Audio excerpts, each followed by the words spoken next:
I've been a digital artist for over 10 years, and I'm only just realizing I don't like drawing line art.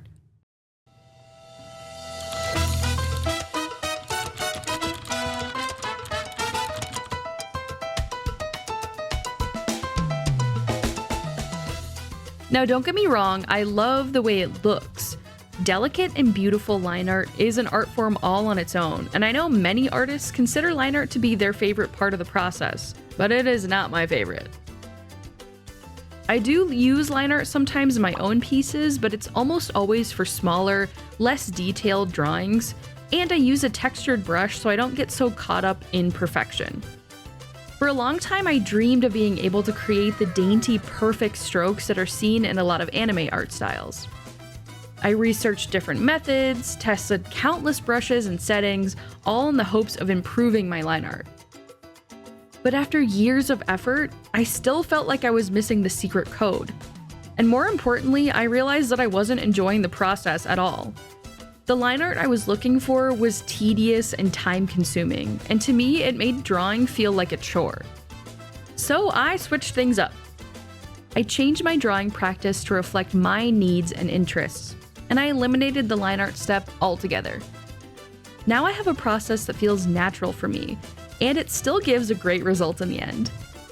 Now, I certainly didn't invent this process, but I'm hoping to break it down for you today and give you a few tips on best practices for eliminating your line art if you also relate to this struggle. For this video, I've broken my process down into 3 steps. Step 1 is the rough sketch. Step 2 is color blocking, and step 3 is rendering. To demonstrate the process, I'm going to be using my good buddy Namor from Marvel Rivals. Namor is my main, I love him, and I love to draw him.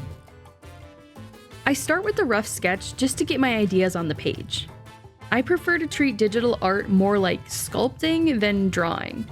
I like refining shapes little by little until I get the look I'm going for by pushing and pulling elements and adding and subtracting things. At this stage, I like to keep in mind that the sketch will eventually become merged with the final piece, but it's important not to get freaked out by this. The goal here isn't aiming for perfection, and we have to remember that the intricate details will come later in the rendering stage.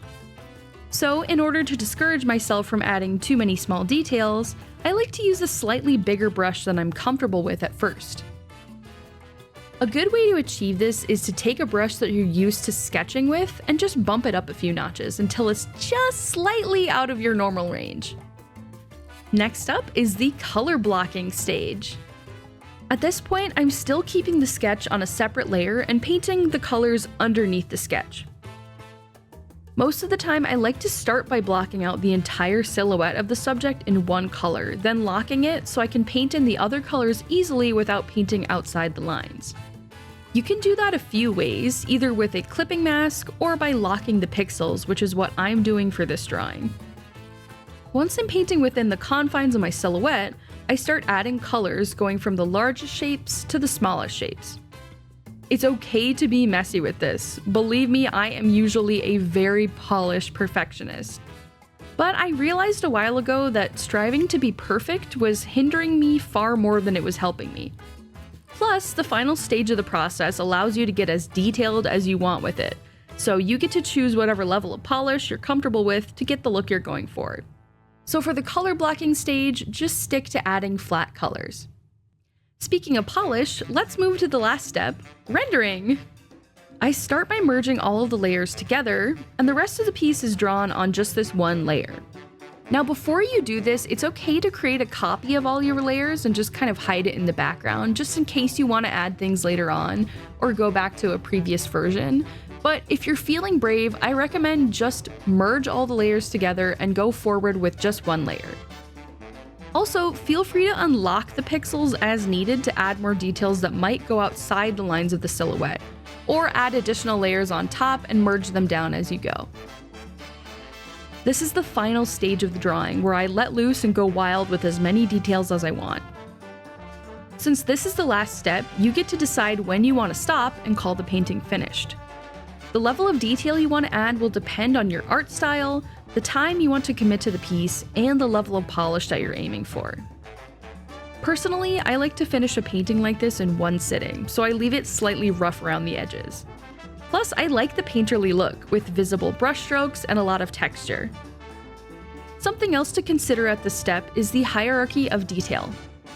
You should add the most detail to the focal point of your piece, which is a place that you want your viewer to be looking. For a portrait like this, that would be the face. You can see that I'm adding a lot more details to the facial features and hair than I am to the parts of the body on the outer rim of the painting, like Namor's shoulder armor and accessories. As long as the focal point is rendered in the way you want, feel free to be looser with the rest of the piece. And with that, the rendering process is finished. Here is the final painting.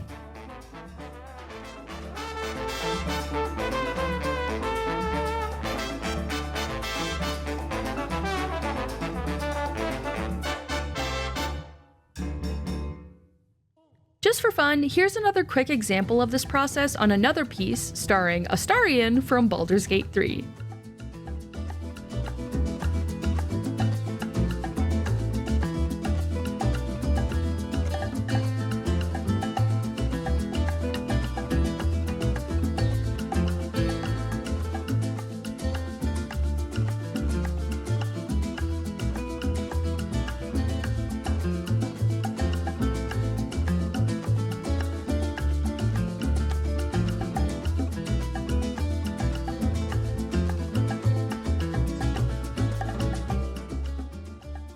Now that the video is coming to a close, I hope you have a better grasp on how you can skip the line art step in your own digital art process. I encourage you to try it sometime, it's really fun. If you enjoyed this video or learned something new, I would be really excited to gain any new subscribers. I am brand new to YouTube, and my goal is to continue bringing you entertaining, educational, and inspirational content. Thank you for watching, and I will see you in the next one.